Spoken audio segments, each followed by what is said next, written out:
വരാൻ പാടില്ല തെരയിലിങ്ങനെ കൊണ്ടുവന്നിരിക്കൂല അതിലൊക്കെ ഇങ്ങോട്ട്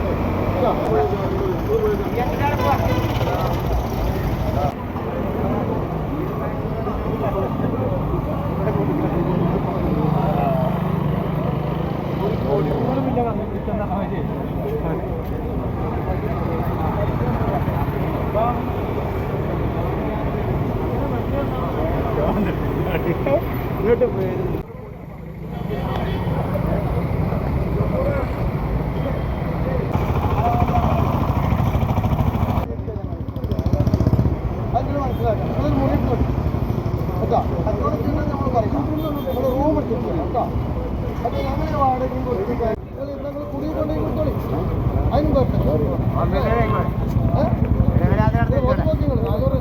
ഇനിയിവിടെ കാണുക ഇനി കണ്ടാൽ നമ്മൾ കിട്ടും ഇപ്പൊ നിങ്ങൾ മുതൽ നാശാക്കേണ്ട ഇനി കണ്ടാൽ നമ്മൾ കിട്ടും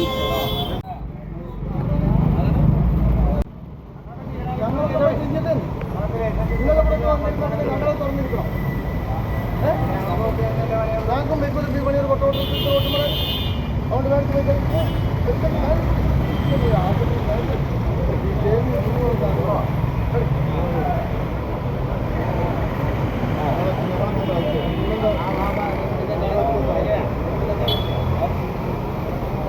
ഇന്നെല്ലാം ഇങ്ങോട്ട് വരാൻ പാടില്ല തെരയിലിങ്ങനെ കൊണ്ടുവന്നിരിക്കൂല അതിലൊക്കെ നടക്കും അപ്പൊ ഡീസലെങ്കിലും ചിലവാക്കി ഇതെങ്കിലും കിട്ടുമല്ലോ അതുമില്ലേ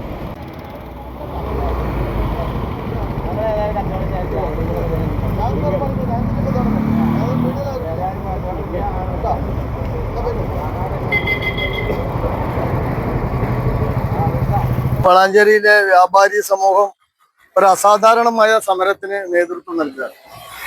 നമുക്കറിയാം, ഏറെക്കാലമായി വളാഞ്ചേരിയിൽ തെരുവ് കച്ചവടം കൂനുപോലെ ദിനേന വ്യാപാര സ്ഥാപനങ്ങൾക്ക് മുമ്പിൽ യാതൊരു നടപടിക്രമവും പാലിക്കാതെ, അത് മത്സ്യമായാലും മാംസമായാലും പച്ചക്കറി ആയാലും മറ്റു ദിനേന നമ്മൾ ഉപയോഗിക്കുന്ന മുഴുവൻ സാധനങ്ങളും എല്ലാ നിബന്ധനകളും പാലിച്ച് എല്ലാ ലൈസൻസും എടുത്ത് കച്ചവടം ചെയ്യുന്ന വ്യാപാര സ്ഥാപനത്തിന്റെ മുമ്പിൽ നിർബാധം വിറ്റഴിക്കുന്ന ഒരു സാഹചര്യത്തിൽ ബന്ധപ്പെട്ട മുനിസിപ്പാലിറ്റിയോടും പോലീസിനോടും ഒക്കെ ഈ കാര്യങ്ങൾ പലവട്ടം പറഞ്ഞിട്ടും ഒരു തരത്തിലുള്ള നടപടി ഇല്ലാതെ വന്നപ്പോഴാണ് നിർവാഹമില്ലാതെ വ്യാപാരി വ്യവസായ ഏകോപന സമിതി ഇത്തരത്തിലുള്ള ഒരു ധർമ്മ സമരത്തിന് നേതൃത്വം നൽകുന്നത്. നമ്മളെ അവരെ കച്ചവടത്തിന് എതിരോ അല്ലെങ്കിൽ അവർ കച്ചവടം ചെയ്യണ്ട എന്നൊന്നും നമുക്ക് അഭിപ്രായമില്ല.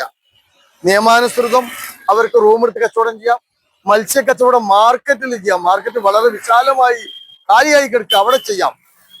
അതല്ലെങ്കിൽ വേറെ എവിടെയെങ്കിലും പോയി ചെയ്യാം. ഞങ്ങൾ കച്ചവടം ചെയ്യുന്ന സ്ഥാപനത്തിന് മുമ്പിൽ ഒരാൾക്ക്, ഒരു കസ്റ്റമർക്ക് കടയിലേക്ക് കടന്നു വരാൻ പറ്റാത്ത രീതി ബ്ലോക്ക് ആക്കിയിട്ട് കച്ചവടം ചെയ്യുന്നതിന് ഏതായാലും വളാഞ്ചേരി വ്യാപാരി വ്യവസായി ഇനിമേൽ അനുവദിക്കുന്നതല്ല. അത് അസന്നിഗ്ധമായിട്ട് പറയാണ്. ഞങ്ങൾ ആരെയും ദ്രോഹിക്കാനോ അതല്ലെങ്കിൽ അവരുടെ മുതൽ നശിപ്പിക്കാനോ ഒന്നുമല്ല. ഞങ്ങൾക്കും ജീവിക്കണം. കാരണം എല്ലാ നിയമങ്ങളും പാലിച്ച് ഒരു കച്ചവടം തുടങ്ങണമെങ്കിൽ 16-ൽ പരം ലൈസൻസുകൾ തന്നെ വേണം. വലിയ ബിൽഡിംഗ് വാടക കൊടുക്കണം, സ്റ്റാഫിന് ശമ്പളം കൊടുക്കണം, വൈദ്യുതി ബില്ല് കൊടുക്കണം. ഇതെല്ലാം കൂടി ഇന്ന് ഒരു നിലക്കും ഞങ്ങൾക്ക് യോജിപ്പിച്ച് പോവാൻ കഴിയില്ല. നിങ്ങൾക്കറിയാലോ, വളാഞ്ചേരിയിൽ ദിനേന വ്യാപാര സ്ഥാപനങ്ങൾക്ക് താഴെ വീഴണം. അങ്ങനെ നിവൃത്തിയില്ലാതെയാണ് ഞങ്ങൾ ഈ സമരത്തിന് വന്നത്. ഈ സമരം ഏതാണ്ട് മുന്നോട്ട് കൊണ്ടുപോകാനാണ് ഞങ്ങളുടെ തീരുമാനം. വളാഞ്ചേരിയിൽ ഇത്തരത്തിലുള്ള അനധികൃത കച്ചവടം ഞങ്ങൾ അനുവദിക്കുന്നതല്ല. അത്തരത്തിൽ വളാഞ്ചേരിയിലേക്ക് കച്ചവടം ചെയ്യാൻ ആരും വരേണ്ടതുമില്ല.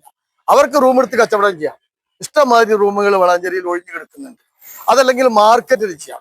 മുനിസിപ്പൽ കോംപ്ലക്സിൽ റൂമുകൾ ഒഴിഞ്ഞു കിടക്കുന്നുണ്ട്. അവിടെയൊക്കെ കച്ചവടം ചെയ്യട്ടെ. അതിന് വേണ്ട സൗകര്യം സംഘടന ചെയ്തു കൊടുക്കും. അതിൽ യാതൊരു തർക്കമില്ല. ഏതായാലും അവരോട് നമുക്ക് ഇനിയും വിനീതമായിട്ട് പറയാനുള്ളത്, നിങ്ങൾ ജീവിക്കുമ്പോൾ ഞങ്ങളെ കൊലക്കാരിലേക്ക് തള്ളിവിട്ട് ആവരുത്. വിനീതമായ ഒരു അഭ്യർത്ഥന.